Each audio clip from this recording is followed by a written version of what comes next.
Hello, എല്ലാവർക്കും good morning. 2 ദിവസം ഞാൻ വീഡിയോ ഒന്നും ഇട്ടില്ലായിരുന്നു കേട്ടോ. എനിക്ക് മുത്ത് പറക്കാനൊക്കെ പോയിട്ട് എനിക്ക് ഒട്ടും വയ്യായിരുന്നു. വെയിലൊക്കെ കൊണ്ട് ഭയങ്കര ക്ഷീണവും തളർച്ചയൊക്കെ ആയിരുന്നു. അതുകൊണ്ട് വീഡിയോ ഒന്നും ഇടാൻ പറ്റിയില്ല. അപ്പോൾ അതുകൊണ്ട് ആരും ചാനൽ സബ്സ്ക്രൈബ് ചെയ്യാതിരിക്കരുത്. എല്ലാവരും എൻ്റെ ചാനലിൽ നിന്ന് മറക്കാതെ സബ്സ്ക്രൈബ് ചെയ്യണം. പിന്നെ ഇന്ന് ഞായറാഴ്ചയാണ്. ഞാൻ രാവിലെ തന്നെ വീട്ടിലുണ്ട്. നമ്മളെ തത്തക്കുട്ടനെ കണ്ടോ. പിന്നെ അനിയത്തിയും പിള്ളേരൊക്കെ ഇവിടെ ഉണ്ട് കേട്ടോ. അതുകൊണ്ട് എല്ലാ എണ്ണവും നേരം വെളുത്തരെ ടി വിയിൽ നോക്കിക്കൊണ്ടിരിക്കുകയാണ് കേട്ടോ. ഇന്ന് രാവിലെ നമുക്ക് കഞ്ഞിയും പയറും. എല്ലാവരും ഉള്ളതുകൊണ്ട് കഞ്ഞി വെക്കണമെന്ന് വിചാരിക്കേണ്ട. എനിക്ക് വയ്യാത്തതുകൊണ്ട് കടയിൽ പോയി സാധനങ്ങളൊന്നും മേടിച്ചില്ല കേട്ടോ. കാപ്പിയുടെ സാധനങ്ങളൊന്നും ഇല്ല, അതുകൊണ്ടാണ്. പിന്നെ കുറേ തുണികളൊക്കെ കഴുകാനുണ്ട് എനിക്ക്. കുറച്ച് ദിവസമായി തുണിയൊക്കെ കഴുകിയിട്ട്. പിന്നെ വണ്ടി കഴുകണം. വണ്ടിയൊക്കെ അഴുക്കായി കിടക്കുകയാണ്. അപ്പോൾ പിള്ളേരെ വണ്ടി കഴുകാനങ്ങ് ഏൽപ്പിച്ചു ഞാൻ. എന്നിട്ട് ഞാൻ തുണിയെല്ലാം കഴുകിയിടാമെന്ന് വിചാരിച്ചു. എനിക്ക് അത് കഴിഞ്ഞിട്ട് കൊല്ലം വരെ പോകണം കേട്ടോ, ജോലിക്ക്.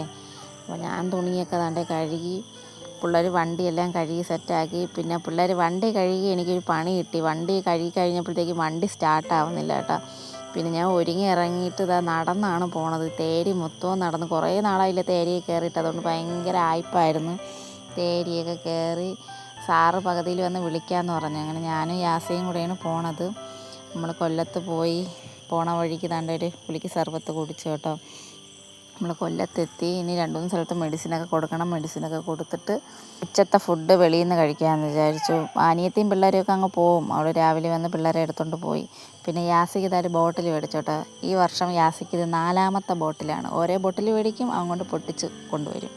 പിന്നെ നമ്മൾ കണ്ട് ഫയൽമാൻ എന്ന് പറഞ്ഞ ഹോട്ടലിൽ കയറിയിട്ട് നമ്മൾ ബിരിയാണി കഴിച്ചു. ചിക്കൻ ബിരിയാണി കഴിച്ചു.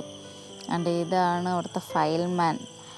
പണ്ടേ ഉള്ള ഹോട്ടലാണ്. നല്ല ഫുഡാണെന്നൊക്കെ പറഞ്ഞാണ് സാറ് നമ്മളെ കൊണ്ടുപോയി. അവിടെ നമ്മൾ ഓരോ ചിക്കൻ ബിരിയാണിയൊക്കെ മേടിച്ച് കഴിച്ചു.